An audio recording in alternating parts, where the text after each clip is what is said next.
بي جي تشانغ هو ستريمر كوري كان بيبث على تويتش في سنة 2018 ل 2019، وكان بيلعب نوع معين من ألعاب اللي هي ألعاب الإيقاع. والألعاب دي بتطلب منك إنك تتفاعل مع الموسيقى بشكل معين، بيكون في أماكن أزرار لازم تدوس عليها في وقت معين علشان تتفاعل مع المزيكا. وبي جي ما كانش عنده متابعين كتير، وكانوا بيتابعوه على البث المباشر 20 متابع بس. هو ما كانش مهتم بالمتابعين قد ما هو مهتم اللي بيعمل حاجة بيحبها.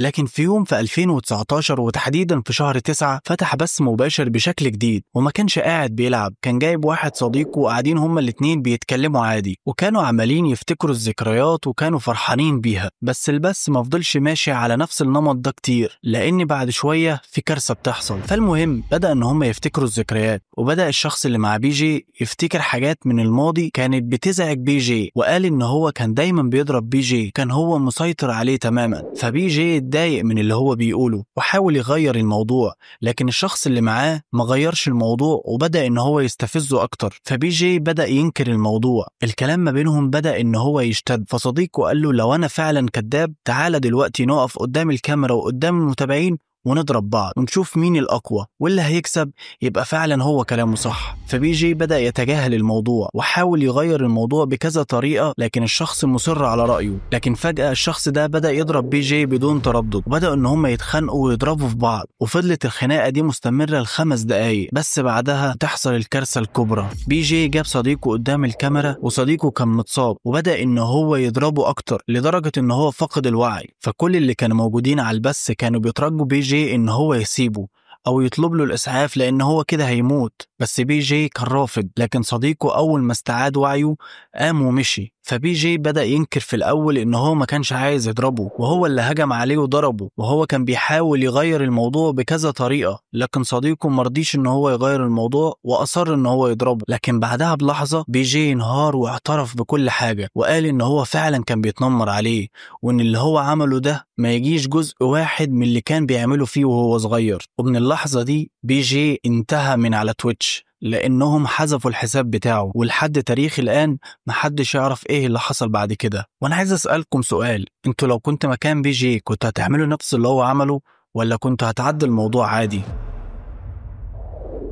الميم ده كان منتشر في فترة من الفترات على السوشيال ميديا، واللي ما يعرفش الميم ده تبع ايه، ده تبع لعبة اسمها كول اوف ديوتي اللي نزلت في 2019، والشخصية دي كانت اسمها جوست. ولما اتشهر الميم ده الشخصية كمان بدأت ان هي تشتهر معاه، وفي ناس كتيرة بدأت تقلد الشخصية دي. ومن اشهر الشخصيات دي كان في واحد اسمه فيليبس بيتشي، واللي كان معروف بإنجيزيتور، وكان بيطلع على التيك توك وبيعمل فيديوهات بالشخصية بتاعته. وناس كتيرة حبوا المحتوى اللي هو بيقدمه لأنه كان بيعمل فيديوهات ممتعة من وجهة نظر. لكن في فترة قليلة لما أكتر من 200,000 متابع، لكن الشهرة اللي اتجمعت بسهولة هتضيع بشكل مرعب. والقصة بتبدأ في سنة 2023. في بنت خدت فيديو من على الصفحة بتاعته وعملت له مونتاج، وقالت له إن هي مستعدة تكون الإديتور بتاعه، فهو عجبته الفكرة وافق على الموضوع. والبنت دي كانت اسمها اي جي، كان عمرها 17 سنة، وده كان تحت السن القانوني، لكن هي كدبت عليه وقالت له إن هي عمرها أكتر من 18 علشان تعرف تشتغل معاه. وفعلا بدأت ان هي تمنتج له الفيديوهات بتاعته واشتغلوا مع بعض. وإنكيزيتور كان عاجبه المونتاج بتاعها لدرجة ان هو كان بيمدحها دايما على الفيديوهات اللي هي بتعملها، وكان دايما في ما بينهم كلام اللي انا بحبك وهتجوزك. لكن اي جي وحبيبها قرروا ان هم يدمروا سمعة إنكيزيتور، وانهم مش هيخلوه يظهر تاني على السوشيال ميديا بنفس المنظر اللي كان بيظهر بيه، وانهم هيخلوا الناس تكرهه بشكل فظيع. فاي جي بدأت ان هي تراسله بكلام حب، وكان الهدف منه ان هي تخليه يقول كلام غير لائق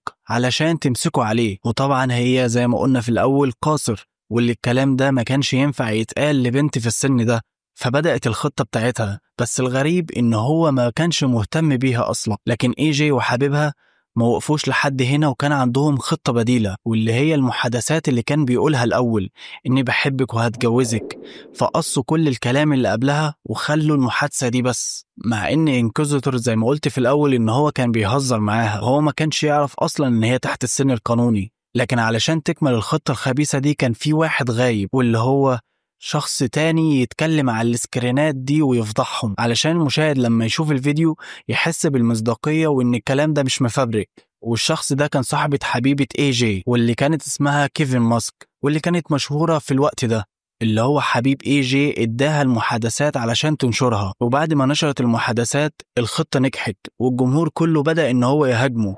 فإنكيزيتور بدأ إن هو يحاول يدافع عن نفسه، لكن ما كانش في حد مصدقه والهجوم فضل عليه مستمر، لدرجة إن هو حذف حسابه من على الانستجرام من كتر التهديدات اللي كانت بتجيله، لكن حسابه على التيك توك فضل موجود. ففضلوا إن هم برضو يهاجموه على التيك توك، وفضلوا إن هم يقولوا له كلام وحش كتير وينادوه بالمتحرش.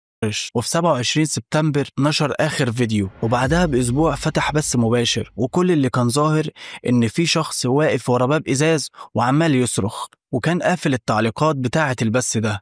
والبث أول ما انتهى محدش كان فاهم إيه اللي بيحصل، لكن بفترة قليلة حساب إنكيزيتور اتقفل واتبند للأبد، واتضح ان اللي كان بيصرخ انكيزيتور علشان كان خلاص انهى حياته. بس بعدها بفترة الناس بدأت تفهم ان الموضوع ده كان متدبر ليه، وعرفوا ازاي ان المحادثات بتاعت اي جي وحبيبها اتسربت، والسبب اللي خلاهم يعملوا كده انت مش هتتخيله. كل الموضوع ان تيتو كان عنده صفحة على التيك توك وكان بينزل عليها نفس المحتوى، وطبعا انكيزيتور كان هو رقم واحد في المجال ده، او بمعنى اصح في المحتوى، لان هو اللي بدأه، وطبعا كان افضل من تيتو اللي هو كان على التيك توك بيعمل فيديوهات زي كده بس ما كانش بتجيب مشاهدة. فببساطة فكر ان هو يدمر سمعته علشان تفضله الساحة. لكن بعد كده الناس اتضايقت على انكيزيتور وفضلت ان هي تدعيله وتنزله في منشورات، حتى طلبوا من كول اوف ديوتي ان هم ينزلوا سكين لانكيزيتور، وطبعا الشركة وافقت على الموضوع. لكن بعدها بفترة اي جي وتيتو وكين ماسك طلعوا واعتذروا، لكن محدش قبل اعتذارهم اصلا، وشركة تيك توك حذفت كل حساباتهم.